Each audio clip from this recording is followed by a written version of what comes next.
the most anticipated movies of 2025. Now, I already gave you all my list of horror films. I gave you the movies that I absolutely loved in 2025. I'm pretty much excited for a lot of the new movies and stuff that's coming out in 2025. Some of them were, I think, pushed due to the writers and the actors strike. So there's that interference when we have in that whole situation. And 2024, we had a really good year for, movies, especially in the horror genre, which I did focus heavily on because I tended to watch more horror movies than any other. And I gave y'all my list of, my favorite movies that I enjoyed that came out this year. And so now, as we get closer to 2025, we're finally getting movies that were delayed due to the writer's strike and the actor's strike. I think also for the pandemic, some stuff was pushed back. Plus, we finally get to see the DCU under James Gunn and Peter Safran. With the summer launch of Superman, we got a new take on vampirism, allegedly, with Sinners. We still don't know what that movie's about, but the rumor is vampires. We're getting a revival of a beloved zombie franchise in the form of a trilogy with 28 years later, and some highly anticipated sequels, which would be Mission Impossible, The Final Reckoning, and Bridget Jones' Diary is getting a fourth sequel. So let's get into some of the films that I'm looking forward to seeing in 2025. Now, the first one, which comes out next month, The Wolfman. Now, I did go see Werewolves with Frank Grillo that came out this month. It's a good movie. The only thing that I liked about it was seeing Frank Grillo because I like him, and the practical werewolf effects. Like, we're seeing practical werewolves. Yeah, there was some CGI thrown up in it in regards of the transformation. But when you're looking at the actual werewolves, it was people literally these tall dudes in the practical costumes. And we want to see more of that. However, the movie was a letdown for me. So I'm hoping that things will change with Lee Whannell's take on the original Wolfman that came out in 1941. Now, this film stars Julia Garner, Christopher Abbott, and Sam Jaeger, who end up at a remote farmhouse and are attacked by an unseen animal. But then the father gets scratched, and what it is that he's slowly becoming this werewolf. So that movie comes out on January 17th, and I'm actually looking forward to it. I think Blumhouse is behind it, so I'm hoping that it doesn't suck. But based on the trailer, it looks pretty interesting. So I'm interested in checking that out. Now, the next film that we have is a film called Companion. Now, the first time I saw this trailer, I didn't know what the hell I was watching. All I know was I'm seeing two people at a table, which is Sophie Thatcher and Jack Quaid, who is from The Boys and Scream 5. And she's handcuffed to the table. And then she sets her arm on fire. And it's basically produced by the writer and it's not produced. Well, it's produced by Zach Kreger, but it's the person who's behind Barbarian, and Barbarian was another one. I was like, what the hell am I watching? But I'm intrigued. So this movie looked like a fun thriller. I have no idea what it's about. I don't know what the hell was going on, but all I know, it looked like The Date from Hell, and it's something I'm interested in. Now, who also is starring in it is Lucas Gage, who has been everywhere as of late. Shout out to him. I'm actually like him. Ever since he divorced that Kim Kardashian's makeup artist, I'm actually starting to like Lucas Gage. Maybe it was just Chris Hamilton I just didn't like, but I like Lucas Gage. He's in the movie along with Mena Suvari. Megan Shuri. Why did I say Megan Suvari? Mena Suvari. I'm thinking American Pie. I haven't heard from her in a month of Sunday, speaking of which. So Megan Shuri, Harvey Guillen, and Rupert Friend, who is also in another movie that we're going to be talking about, Rupert Friend, and another movie we're going to be talking about later on with Jurassic World. He's in that. Now, a movie that I am excited to see, but I know is not getting the greatest of reviews because, the screenings the early screenings on it have been kind of mixed, and they've gone through countless reshoots. This movie, Captain America, Brave New World, which comes out on February 14th. Oh, wait, if I didn't say it, let's go back to Companion. That comes out on January 31st, if you guys are interested in checking that out. Now, Captain America Brave New World comes out on February 14th. They, like I said, they underwent countless reshoots. I am a little bit worried as to, if this film will be any good. However, I do like Sam Wilson. I liked him as Falcon. I like the fact that he has incorporated some of the Falcon stuff into being Captain America. And we don't know, based off because what we heard is that Chris Evans is coming back into the fold. He's going to be in Avengers Doomsday. We don't know if he's going to probably play a evil variant of Captain America. What's going to happen between Sam Wilson and um the other America's ass. We don't know of like what's going to happen between that. How are they setting this whole situation up with that? Does the reshoots have to do with this whole storyline relating in some way or being connected to Doomsday down the road? So all of that, I guess, will be revealed when the movie comes out on February 14th. But in the meantime, it's like because I like Sam Wilson and I like Captain America, and I've been, a hardcore fan of, even though your MCU, y'all been getting on my nerves with some of the decisions y'all been making, I am invested in the franchise and I don't want to just walk away from it. So I'm just going to wait and see when the movie comes out if it's good. And one of my friends did hit me up, was like, we're going to go see this in the theater, right? I was like, yeah, we're going to go see it. So I'm going to go see this film when it comes out. So now, what else? Oh, so the Tim Blake Nelson is going to be in it, and is going to be reprising his role in, as he was in the Incredible Hulk. And we also have Harrison Ford as the Red Hulk, and we have William Hurt. He's taking over the role because William Hurt was the original character of Thaddeus Ross, aka who becomes Red Hulk, but he passed away. So now Harrison Ford is in the film and he's taking over on that role. So I'm definitely curious to see what's going to be happening with this film. I just hope it doesn't suck. Because I'm sorry, but Marvel, y'all can't afford another bad, you can't afford another turd in your, Marvel Cinematic Universe. Now let's get into some horror and let's talk about, because February 14th is relatively busy. We got quite a few movies that are in the February 14th bag, and one of them is Hard Eyes. And I know a lot of y'all feel a way about Spyglass, but look, they got another movie, and this one looks like relatively interesting. And I love horror movies based around Valentine's Day, particularly My Bloody Valentine. I love that damn movie. The original. The remake is not so bad. I like Jensen Ackles. And the remake is not that bad, although I do prefer the original. So this film is directed by Josh Rubin, who best known in a genre circles for his smart horror comedies like Scare Me and Werewolves Within. And it stars Jordana Brewster, who, has appeared in films such as The Texas Chainsaw Massacre, The Beginning, and the Fast and the Furious franchise. Then we also have Olivia Holt, who's from the movie Totally Killer, which I believe is on Netflix, Mason Gooding, who was in Scream 5 and 6, and horror legend Devon Sawa, who appeared in Final Destination, Idle Hands, and the Chucky TV series. And we have this Hard Eyes film is coming to make Valentine's Day way less romantic than it should be. So now in this film, the movie follows the events of the mass Hard Eyes killer, who for the past several years has wreaked havoc on Valentine's Day by stalking and murdering romantic couples. So, who said romance is dead? The Hard Eyes Killer. So that movie, like I said, comes out on February 14th. Now, another movie that's coming out on February 14th, Bridget Jones' Diary, Mad About the Boy, which features Renee Zellweger returning as Bridget Jones. And she's got a great job as a screenwriter. She's got a great family, and she's got a new boyfriend. But the problem is her boyfriend is 20 years younger than her.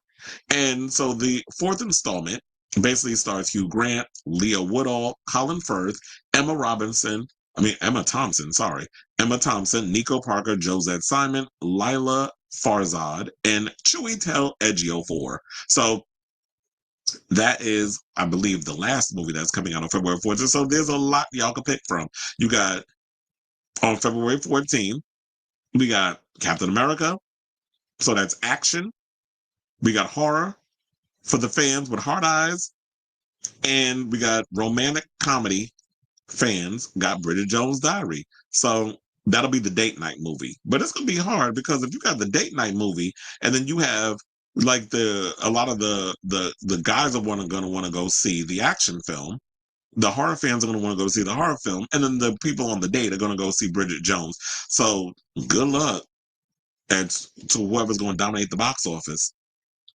Now, a movie that I'm really excited about comes out on April 18th. Sinners, which is Ryan Coogler's next film, who he's done Fruitvale Station, he's done Black Panther and Black Panther Wakanda Forever. And whenever Ryan Coogler comes out with something, I'm always there. I'm a huge fan of his work. He is definitely a force to be reckoned with in regards of like cinema. And he has definitely proven that he's good with doing independent films as well as a big budgeted action movie.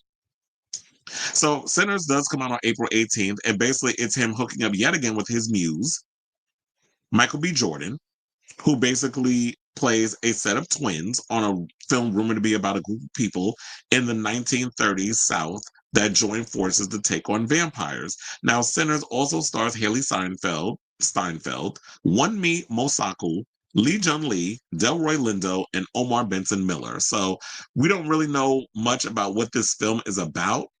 Visually, it looks really cool. I like these. I mean, we don't really get to often enough see Black centered vampire stuff. I mean, we still out here waiting for Blade. I don't know. I don't know when we get Blade at this point. But in the meantime, if this is about vampires and a bunch of people, like, you got Michael B. Jordan playing a set of twins, and then he has to join forces with the racists and other races to come racists and other races, because I had to differentiate the two, to join for to take out the supernatural. And I'm here for it. So I'm definitely interested to see his take on, vampires. I know it's funny, we all thought that that's what Christopher Nolan was going to do, but he's doing a take on The Odyssey, which I think everybody pretty much read that growing up in school. So our next film, speaking of superheroes in the MCU, Thunderbolts. Now, I remember the first time I saw the trailer for Thunderbolts, I didn't know much about Thunderbolts and those other stuff, but when I saw that trailer, I was like, you know what? I'm relatively interested in seeing a lot of these casts, especially when you got these new crop of anti-heroes who are basically recruited to work for the U.S. government. And, we got Florence Pugh, who plays another iteration of the Black Widow, Yelena Belova. We got Sebastian Stan coming back as Bucky Barnes, from Falcon and Winter Soldier. That was the last time we saw him on the screen. It was a small screen, but yet again, it was a screen nonetheless. David Harbour as Alexei Shostakov. Sidebar, I heard some tea that he and Lily Allen have broken up. So I need to look into that. Then we got Lewis Pullman, as Robert Reynolds, Wyatt Russell as John Walker, aka what do they call him? Like bargain basement Captain America, and Julie Louis-Dreyfus as a U.S. agent. I have to say, when Julie Louis-Dreyfus appeared in one of the previous, I'm trying to remember which MCU film did she pop up in. I particularly care for her character. So if they can make her relatively interesting in Thunderbolts, then I'll be willing to check it out. But when she first appeared on the screen, I wasn't all that impressed. Now, a movie that I'm hoping that'll be good, because the previous sequel was a bit of a letdown, and I'm a fan of this franchise. Mission Impossible: The Final Reckoning, which comes out on May 23rd. Oh wait, if I messed up, May 2nd is when Thunderbolts comes out. In case y'all were wondering, because I don't think I pretty much told the date. So Mission Impossible: The Final Reckoning comes out on May 23rd. And you know what? As I said, while I was disappointed with Mission Impossible Dead Reckoning Part 1, I just thought that the plot was confusing.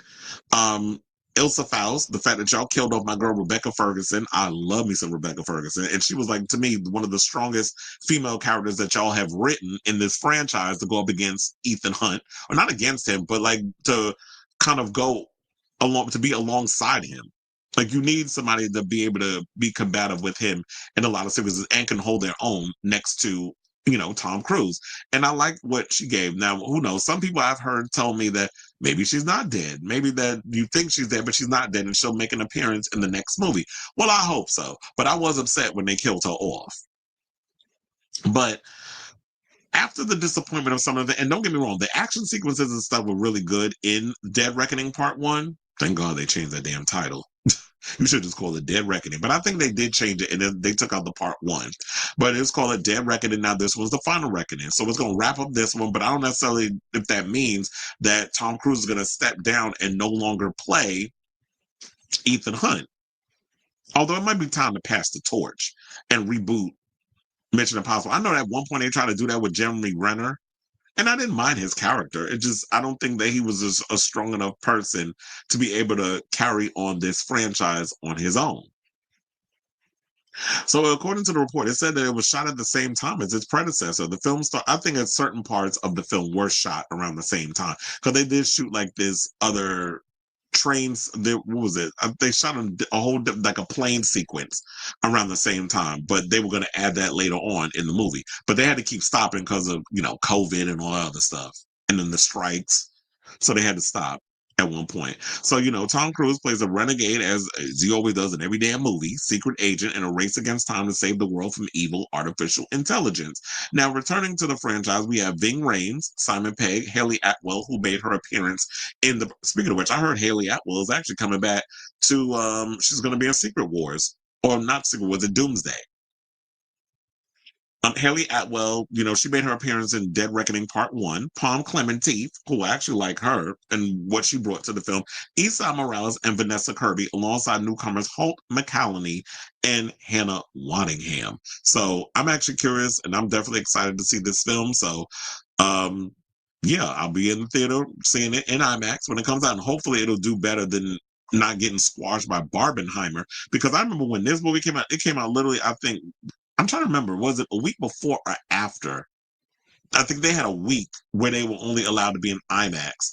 And then I think Barbie and Oppenheimer came out around the same time, a week later, and they got hit hard at the box office. Because I know, like, when it comes to Tom Cruise and doing these big, movies like a Mission Impossible, he wants the IMAX screens. He wants you to be able to experience it on that big floor to ceiling IMAX screen.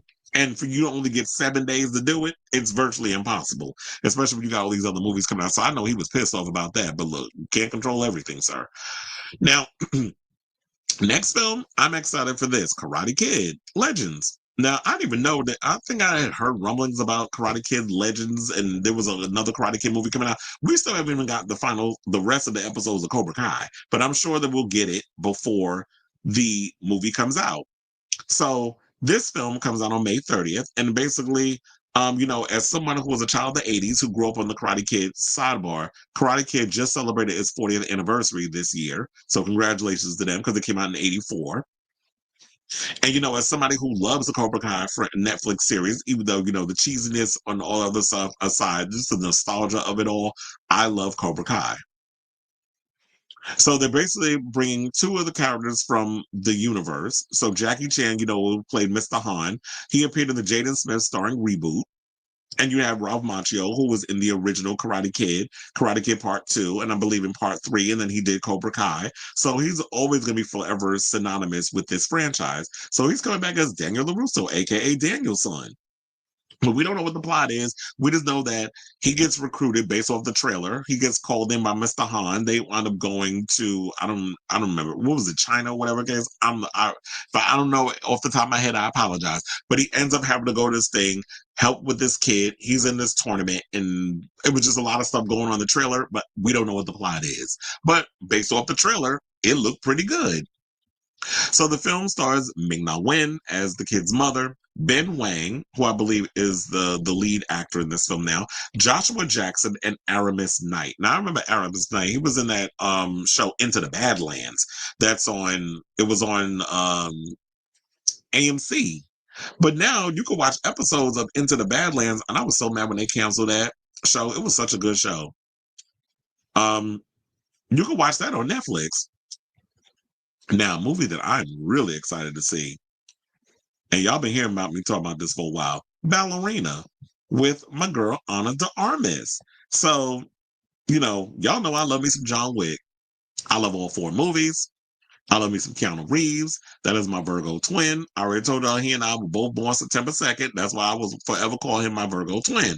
The movie comes out on June 6th, and it takes place between chapter 3 and 4 because it focuses on one of the ballerinas trained to kill by the brutal Ruska Roma clan.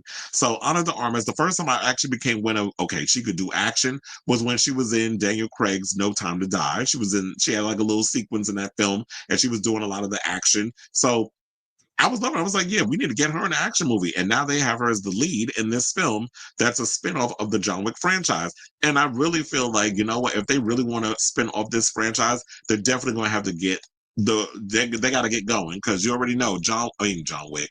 Keanu Reeves said, he's 60, and he says that he doesn't know if he has another John Wick movie in him because his knees. He said, I don't know if my knees could take another movie. And yeah, when you're doing a lot of the stuff that he's doing, the jujitsu and all that stuff,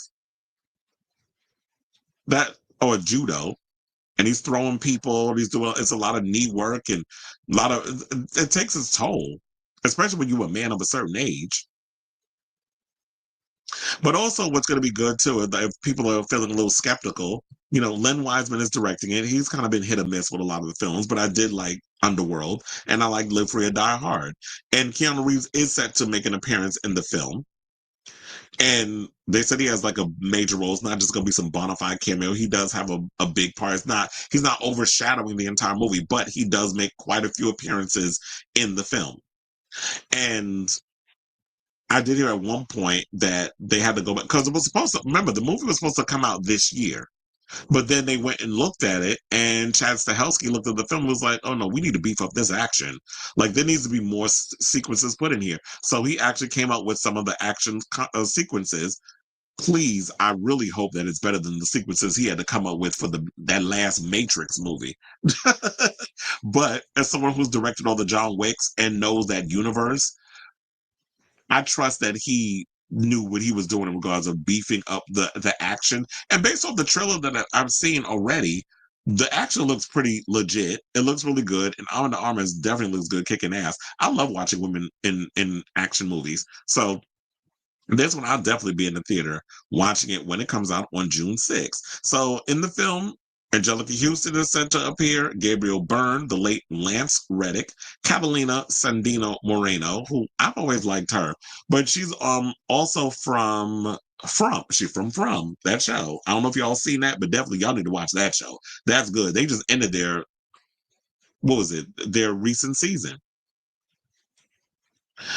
Norman Reedus is also in it, and Ian McShane. So definitely check this. I'm definitely going to be there to check this film out. Now, another movie I'm going to be checking out when it comes out on June 20th, 28 years later. So, I'm a fan of the original 28 Days Later. I even enjoyed 28 Weeks Later. Even though 28 Weeks Later wasn't as good as 28 Days Later, I thoroughly enjoyed 28 Weeks Later. So I was excited when it was announced that, Danny Boyle and Alex Garland were returning to the franchise to give us a brand new trilogy. Now, Cillian Murphy has been reported that he is coming back to the film. They showed some screenshots of him on set. So he is in the movie. He's also producing, I believe. And we have a new crop of people that are trying to survive the infected. Aaron Taylor Johnson, Jodie Comer, Ray Fiennes, and Aaron Kellyman. So I'm definitely excited to see this movie when it comes out. I like, a lot of people, try to go through this debate. It's not a zombie movie. They're infected. I'm like, if Alex Garland said that he was inspired by George Romero, it's a goddamn zombie movie. The only difference is they're alive and they run. But then again, if you watch the Dawn of the Dead remake, which was written by James Gunn and directed by Zack Snyder, that movie also had running zombies in it. Now, my next choice, Megan 2.0. Which, viral dance gimmick aside, I thoroughly enjoyed the twistedly dark and campy vibe of Megan. Now, instead of getting an early January release, everyone's favorite cuckoo crazy doll is set to wreak havoc this coming summer. Now, according to the plot, it says it's going to be picking up after the aftermath of the first movie. Megan 2.0 sees Allison Williams and Violet McGraw reprising their roles as Gemma and Katie, an aunt and niece who join forces to battle an artificially intelligent doll with a mind of her own. And so the people that directed and wrote the first film, that would be Akilah Cooper and Gerard Johnstone, are back as writer and director of this film. So I hope they're not going to be like at the mercy of, well, we have to come up with some viral dance craze like we did the last time. That was all a fluke or whatever. But I hope y'all don't have to embolden yourselves. We got to come up with that so that we can get people to watch. And I hope it doesn't get to that point. But I liked Megan. I enjoyed Megan. I cackled watching it. So I'll definitely be there to watch this campiness. And look, While in my opinion, I feel like Chucky has kind of lost his gusto, and I don't see any other direction that I could take that franchise because I think they went a little too campy with it. It's time for us to get a entertaining and interesting new killer doll on the loose. So there's that. Now, another film I'm looking forward to seeing is Jurassic World Rebirth. Now, I will say this: I was not a fan of none of the Chris Pratt led Jurassic World films. I watched them, but I was underwhelmed by it. The effects regarding the dinosaurs was really cool, but for the most part, that whole thing with him trying to tame the dinosaurs, and then y'all did the whole fan service by bringing Sam Neill and Laura Dern back in the third one, but there was really no payoff with bringing them back in the last one. What was that, Jurassic World Dominion? I was so disappointed in that damn film, but I'm hoping with the new cast of characters, including, Scarlett Johansson, Jonathan Bailey, Mahershala Ali, who finally is getting out here doing something instead of sitting on his hands waiting for them to put Blade in a damn theater or get the cameras rolling for that film. Rupert Friend, who we talked about earlier, and Ed Skrein. Ed Skrein, I wonder if he's playing a villain. He always playing a villain in a damn movie. And this movie's being directed by Gareth Edwards. So with Gareth Edwards being behind it, I'm actually got faith this was going to be a good one because I love the creator with John David Washington, and I love Rogue One. So, and Gareth Edwards is someone who is really good at taking something on a small budget and making it look like it has a $200 million budget. Like when you watch The Creator, I'm trying to remember all the time. I think that movie's budget was $80 million. That movie looked like a $200 million movie, or they spent like around that much. So he's someone who's really good at utilizing money in a way where you don't have to spend a lot, but it looks expensive. So that's what we need to be focused on. And we need a whole new story and a whole new something interesting with this whole Jurassic world, because I was not a fan, as I said, of them Chris Pratt ones. Now let's get into Superman. So that one comes out on July 2nd, Jurassic World Rebirth. Now, Superman comes out a week later on July 11th. So I know a lot of people have been skeptical on this. I have heard the rumors that there were test screenings and the test screenings weren't really going over well. I don't know. I haven't heard that from the trades. I've been hearing that from other people. So until we hear it from James Gunn, because, James Gunn runs up in here and does address the fans and the fan concerns, and he does speak to people online. So I would love to hear from James Gunn what he's got. So in regards to that, I'm gonna just say I'm taking it with a grain of salt because people would run around here saying that the Superman screenings have not been going over so well. But James Gunn's take on The Man of Steel is, in my opinion, one of my most anticipated films of 2025. Now, David Corn Sweat, is set to don the cape as Kal-El, the son of Krypton, and is said to be the first film out of the gate that will launch Gunn and Peter Safran's newly rebooted DCU.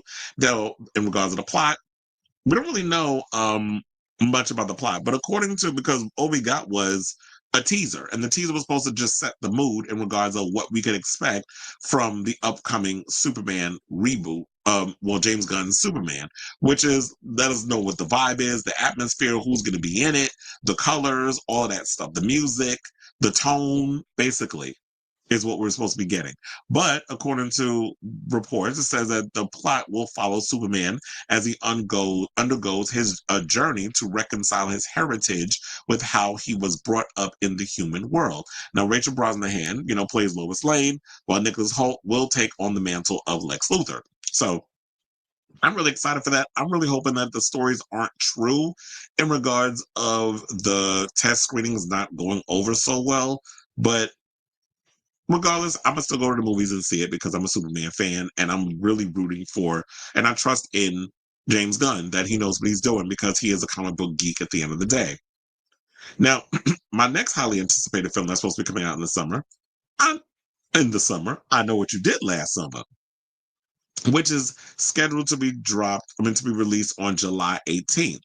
Now, in the midst of the 90s slasher boom, I should say a little film called I Know What You Did Last Summer hit our screens, lighting them up like 4th of July fireworks and solidifying Jennifer Love Hewitt, Sarah Michelle Gellar, Freddie Prinze Jr., and Ryan Phillippe as teen horror icons. Now, the movie follows four young friends who, bound by a tragic accident, are reunited when they're stalked by a hook-wielding maniac in their small seaside town. Now, the following year, we got the sequel of I Still Know What You Did Last Summer, which brought back Jennifer Love Hewitt and Freddie Prinze Jr.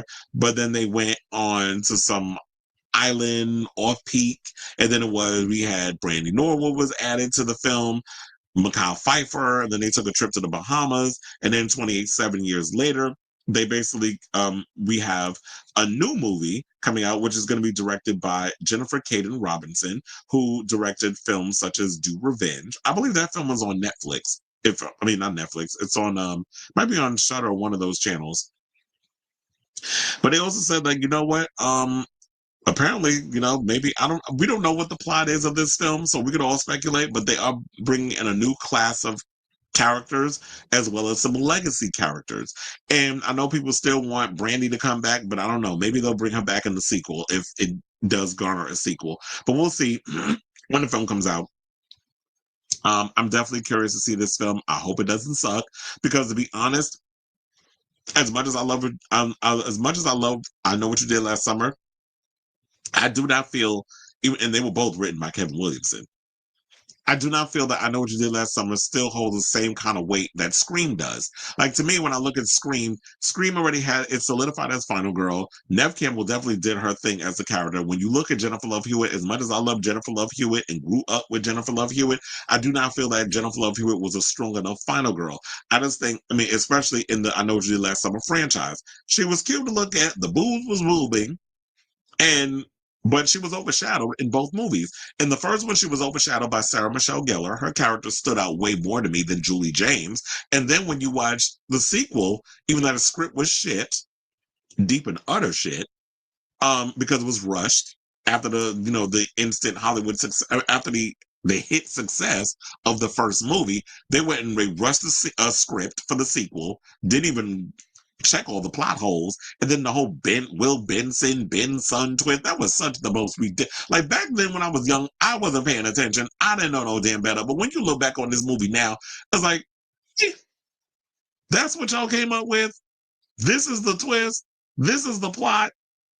Will Benson, Ben's son, he's the killer because you killed my father, and now I want to infiltrate the compound and be out for it and get y'all on this island by saying the capital of Brazil is child. That shit was a mess. But I will say this. But the best thing about that movie was Brandy. Her character, Carla Wilson, stood out. So that was yet another secondary character that was overshadowing the lead. You wasn't going to get that with Sidney Prescott, but you could definitely get that with this. So I'm hoping that, yes, with this film, and I think maybe people are kind of overlooking because we're in this whole nostalgia era now, which is like, we grew up on I Know What You Did Last Summer, and this is like, oh, this is taking me back to my childhood. But when you look back on it, it's like, yeah, it wasn't given what needed to be given back at the time. Now that back then. So I hope that they give her way more to do, and she stands out a whole lot more, and is not just there to play window dressing when we get this new movie. But yes, the movie comes out on July 18th if you're interested. Now, another franchise that I'm hoping, or another film that I'm hoping actually does really well, and they definitely could use a whole lot of prayer and a hit, because I don't think any of the Fantastic Fours have been films that people have been excited for. Like, we've gotten many a Fantastic Four movie. We got two with Jessica Alba and Ian Griffith and Michael Chiklis and Chris Evans. We got two movies out of those. They were okay. They were passable enough to be successful at the box office. But then they didn't make another one after Silver Surfer, probably because The Rise of Silver Surfer wasn't a good movie. But then we got another one with Michael B. Jordan and all them. They got a remake, and that was a hot-ass mess. I remember the disaster that was when that movie came out and how it dropped off relatively quickly at the box office. But now we have the MCU they're in the MCU now, and Kevin Feige is behind it. And we've got a really interesting cast. We got Vanessa Kirby taking on the mantle as Sue Storm, aka the Invisible Woman. Joseph Quinn as Johnny Storm, aka the Human Torch. Pedro Pascal as Reed Richards, aka Mr. Fantastic, and Eben Moss Backrack as Ben Grimm, aka The Thing. So yes, it is being rebooted for maybe what is it, a third time? Because we're not counting the Roger Corman one that came out eons ago. But this only shows a matter of time. It's like, will this be the film that finally pushes Fantastic Four to becoming a big box office hit? Because yes, it's like Fantastic Four has been getting so many remakes and it's been developed so many times, but it just like the fandom doesn't seem to be all that excited. So I don't know. I have to see a trailer. I need to see something to come to that conclusion. But I am while I am excited to see it and I do want to see it, I am a little skeptical. So the movie comes out on July 25th, if you guys want to see it. Now, the next film does not have a release date, but it is scheduled to be released in August. I like the first one. We got Nobody 2. Now, Nobody surprised the hell out of everybody when this movie came out because they were like, oh, here we go with another man of a certain age. This looks like a ripoff of John Wick, which, to the credit of the ripoff of John Wick, it was written by Derek Kolstad, who wrote John Wick and John Wick 2, and I believe John Wick 3. John Wick 4, they didn't bring him back. I don't know, there was some behind the scenes stuff or whatever that happened. So he didn't come back and write the fourth one, but he is the originator of the original John Wick movie. And Bob Odenkirk definitely did his thing where he proved that he could do action. And not only him, but Christopher Lloyd and the scenes that he was doing up in there definitely had me cackling. And I even like RZA being in this film. So now, after Bob became a bona fide action star, thanks to the film finding success on streaming, nobody has been given a green light for a sequel. Now, Indonesian director Timo Tjahjanto, who did such films as, if you want to see some real good action, The Night Comes for Us and The Shadow Strays. Definitely check them out. I think both of them are on Netflix. So if y'all have not seen that movie, y'all want to see some bone-crushing, gory, bloody martial arts, because that's like Indonesia. Them Indonesians, they do not be playing when it comes to the action. I think I'm trying to remember who was in Night Comes for Us, but that was a good one. But The Shadow Strays, I literally just saw that the other day. That's a good one too. So yeah, he helms the film with Odenkirk returning as U.S. government assassin Hutch Mansell alongside Connie Nielsen and Christopher Lloyd. Now, new additions to the film, and I believe she's playing the villain. Sharon Stone is going to be in this film, as well as Colin Hanks are going to be in this movie. So I'm definitely curious to see this film, but it kind of makes me wonder if Sharon Stone's going to be in it. I want to see her do action because remember, we've seen her do action before. We saw her in that horrible ass Catwoman movie, and then she also did action, but she kept kicking Arnold Schwarzenegger in the damn nuts in Total Recall, and then her infamous fight sequence with Rachel Tickerton. That scene still lives rent free in my damn head in the lobby of the hotel. And they by the elevator. She comes out shooting, and then her and Rachel Tickerton gets into the little martial arts fight sequence. And I was living for it. I was like, you better work, Miss Sharon Stone. And so I want to definitely see her kind of give that in this movie. Because it's been a minute since we've seen Sharon Stone on our big screens. Okay, so now the next film that I have is The Bride, which comes out on September 26th. And this is Maggie Gyllenhaal's directorial. I think this might be her directorial debut, where this is a different take on the 1935 film Bride of Frankenstein. Now, it's set in 1930 Chicago, and a woman is reborn again at the hands of Frankenstein, or as it was stated by Jamie Lee Curtis in Halloween H2O, Frankenstein. And Dr. Euphonious. Now, the movie stars Christian Bale, Jessie Buckley, Jake Gyllenhaal, Peter Sarsgaard, Annette Bening, Penelope Cruz, and John Magaro. And it's funny how she puts her brother and her husband in the movie. So I'm like, it makes perfect sense. Like, okay, if I'm directing, I'm going to put my husband in the movie and I'm going to put my brother in the movie. So, of course, Jake Gyllenhaal is her brother and Peter Sarsgaard is her husband. So, The Bride comes out on September 26th, and I want to, I'm all for a different take on different things, especially when it comes to like Frankenstein or werewolves. Like, look, we got The Wolfman, a different take on that from the old Universal horror movie archive. And now we got The Bride of Frankenstein. And then there's another, I believe, another Frankenstein movie that's coming out that's on this list as well that I'll get to. So we're almost done. I was like, damn, there's a lot of movies coming out in 2025. So now my next choice, Michael. And y'all already know how I feel about biopics. I've talked about it many a times on this show. I'm not necessarily a huge fan of biopics. A lot of times I'm left disappointed, especially as a prime example that I like to use in regards of biopics that turn out to be a relative disappointment for me would be Bohemian Rhapsody, how they tried to basically erase all the queerness of Freddie Mercury. I'm like, I'm sure he was not eating as much pussy as y'all trying to make it seem like he was in that damn movie in real life when he was into the menses. But nevertheless, when it comes to Michael, because I'm a Michael Jackson fan, it has piqued my interest. And, with Antoine Fuqua being behind, the film in the director's chair, I don't know who exactly wrote the script, but I know that Antoine Fuqua is directing. And then we have Michael's nephew, Jafar Jackson, playing the King of Pop. And also, they did say, and I was curious about this, that they are planning on covering the sexual misconduct allegations. Now, the question is, just how much of the allegations are they planning to cover? So, the only time we'll tell when the movie comes out on October 3rd of 2025. And so I'm definitely going to go to the movies to see this. Because remember, it was supposed to come out earlier, but I think it was pushed to later on in the year because I think what they're trying to do is put it up for Oscar contentment or make it an Oscar contender.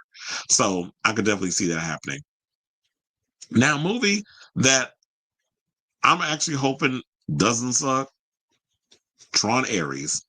So while the original Tron, when that came out, like 1982, 1983, the overall effects, CGI, all that stuff was not able to they weren't able to give us the visual that of the Tron universe in that time because technology wasn't where it is today. However, when you look at technology now, it's like all the things you can imagine that Tron will look like, you can actually do that now because the effects have come such a long way since the original movie. And I love Tron, what was it, Tron Legacy?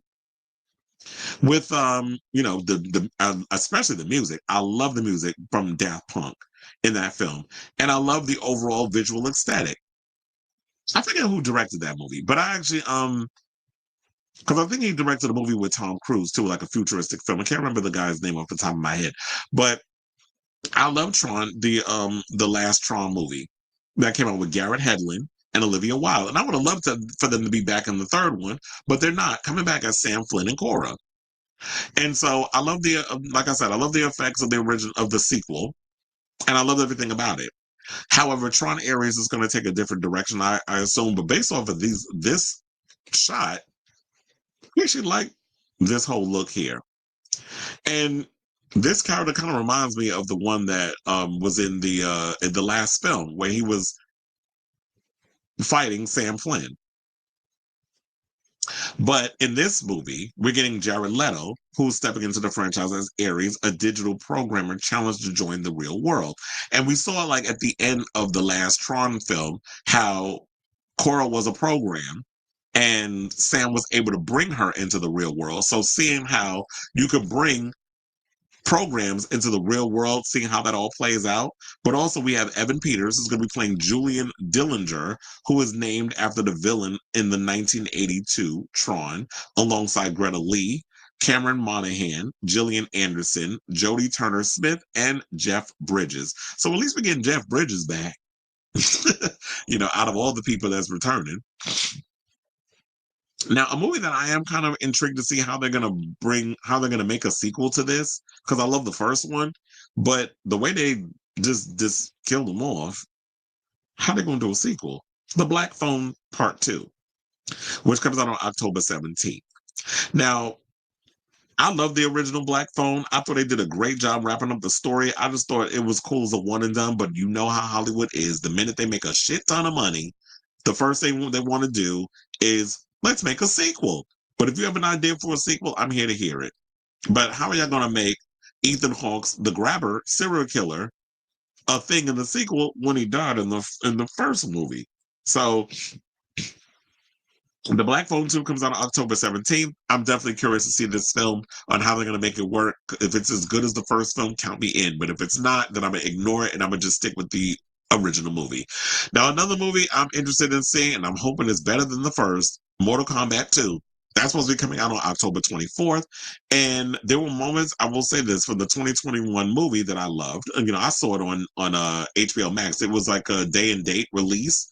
And I saw it at home. I wasn't going to the movies to see it. I would have went to the movies to see it, but I think this is around the pandemic. So I love the fight choreography. I still don't understand this whole idea of creating Cole Young and all that stuff, although I love me some Louis Tan. As y'all can see that I posted this picture up. I don't understand the whole point of the Cole Young character, whatever, but they put the character in there. If y'all can make him interesting in the sequel, then I'll be there to see it. And if the movie actually is much better than the first, I will be there. If the action sequences are top notch, I will definitely be there because I'm a Mortal Kombat fan. So I'm hoping that the second one is better than the first. But look, it did well with Warner Brothers that they gave it a sequel. So we got Louis Tan, as I said, as Cole Young, Jessica McNamee, who plays Sonya Blade, Makad Brooks as Jax, and Shogun co-stars Hiroyuki Sanada, who plays Scorpion, and Tadanobu Asano plays Raiden. All are returning to reprise their roles from the first film, while Carl Urban joins the cast as Johnny Cage. Now, I would have never thought that they would have done that, but if y'all can make it work, because I like Carl Urban, and if he's going to come in as Johnny Cage, then I'm here for it. Now, a movie that went straight to streaming that I'm glad is getting a theatrical release, Predator Badlands. Now, the movie that went straight to Hulu was Prey. Prey, I was like, this is a film that should have been released in a theater. But I'm trying to wonder, maybe they didn't believe in it or they didn't think it was that great, but that was like an actual good movie that y'all dumped on streaming. So the narrative of, all streaming movies are bad, that's not necessarily true. Sometimes you get a good one that slips through the cracks. Sometimes you gotta know where to look. But now, Dan Trachtenberg, who actually directed Prey, is directing a film called Predator Badlands, which is not going to be based off of what we saw in Prey, which is about a Comanche warrior who basically finds a way to outsmart and outwit and take out the predator. But in this new one, they're talking about it's going to take place, while the other one took place in the past, this one's going to take place in the future, and Elle Fanning is supposed to be playing the leads because she is playing a set of twins. So we don't really know what the film is necessarily about, but because Dan Trachtenberg directed the last Predator film called Prey, and now he's doing Predator Badlands, and he's been able to kind of do like what Fede Alvarez has been able to do with not only the Alien franchise, but also the Evil Dead franchise, and he's been able to take an old IP and breathe new life in it. So if I can pretty much trust that Fede Alvarez is good at doing that, then I'm going to trust Dan Trachtenberg to know that he's doing what he's doing in regards to this different idea with the new Predator sequel. So I'll be there when November 7th comes, and I'll be seeing this in the theater. Now, another movie, because I'm starting to like, I love me some Glenn Powell. He's about to star in, speaking of, because we just went from one Arnold Schwarzenegger franchise to another, because, in each movie, they've always had different people. So when Predator, they had, what was it? It was Arnold Schwarzenegger. Then the sequel had Danny Glover. Then we had this one, which was the the Prey, which was what's her name? Amber Midthunder. And now we have this new one with Elle Fanning. But now we're gonna go from one franchise that had Arnold into it that's been remade to another, which is The Running Man, that comes out on November 21st. Now, I do love the original 1987 film with Arnold Schwarzenegger and Marita Conchita Alonso. And while that film is so totally 80s, the way our country is today politically, the source material, in my opinion, definitely feels current. Now, The Running Man is Stephen King's futuristic sci-fi thriller set in a dystopian 2025 America. The story in the novel centers on Ben Richards, played by Glenn Powell, a desperate man who participates in violent reality show, The Running Man, in order to win enough money to revive his gravely ill daughter. The show follows Richards being chased by numerous hunters set to kill him. Now, Edgar Wright is set to direct, with King, as in Stephen, writing the script for the feature alongside Michael Bacall and Edgar Wright. The film also stars Josh Brolin, Michael Cera, Lee Pace, Lee Charles, and Katie O'Brien. So I'll definitely be there to look to see this when it comes out. So we got 3 more films. I knew this was going to be longer than my horror one. So we got 3 more films to go through, and then we are done, child. But I'll tell you, there's a lot of movies coming out in 2025 that I'm looking forward to. The next one, Avatar Fire and Ash, which comes out on December 19th. Now, the third film in the Avatar franchise is going to bring audiences back to Pandora and the Na'vi, but this time with new biomes and new clans. The Ash people will represent fire and depict Na'vi, who are not as kind as those we've seen before. Now, new additions to the cast include Michelle Yeoh playing human scientist Dr. Karina Moog, and Una Chaplin playing the villain Na'vi Varang. Now, Avatar 3 follows on the heels of the box office juggernaut Avatar: The Way of Water, and the first act of the fourth film has already been shot. So, um, this is the third film that's already in the can. They already started filming the fourth film. I was like, how many more movies are they supposed to be making of this? And we'll see if this film is able to. The third time's a charm. If this will be another Avatar movie that will gross $1 billion at the box office, because the first two already did. And, James Cameron is back to direct. The film is going to star Sam Worthington, Zoe Saldana, Sigourney Weaver, David Thewlis, Stephen Lang, Giovanni Ribisi, Michelle Yeoh, and Una Chaplin. So I like Avatar. It is something that visually it's just something cool to look at. It's not something I get invested in the story, but I'll definitely be checking this out because I watched all the other ones. Now, we was talking about Frankenstein before. Now there's another Frankenstein. This time, we was talking about Bride of Frankenstein. Now we have Frankenstein, which is going to be directed by Guillermo del Toro, and it's going to be a Netflix feature. So he has adapted the 1818 Mary Shelley classic with Jacob Elordi playing Frankenstein. Well, Frankenstein's monster. So no word on, when the film is going to get released. So it's to be determined. So I have no idea when the film is actually coming out. But Frankenstein, will get a theatrical run and also stars Mia Goth, Christoph Waltz, Ralph Ineson, and Oscar Isaac is playing Dr. Victor Frankenstein. So based off the cast alone, I'm here for it. And I like Guillermo del Toro. I like his overall, he has this gothic aesthetic to what he does, but kind of brings a sense of futurism to it. And so the films I'm going to be getting into, the first one being Frankenstein, these are the ones that don't necessarily have a release date, but they are coming out sometime in 2025. So I'm definitely curious to see that. And I was like, Jacob Elordi definitely sounds perfect to play a Frankenstein type. He's tall, lanky, so he could definitely play that. The silent grunty type.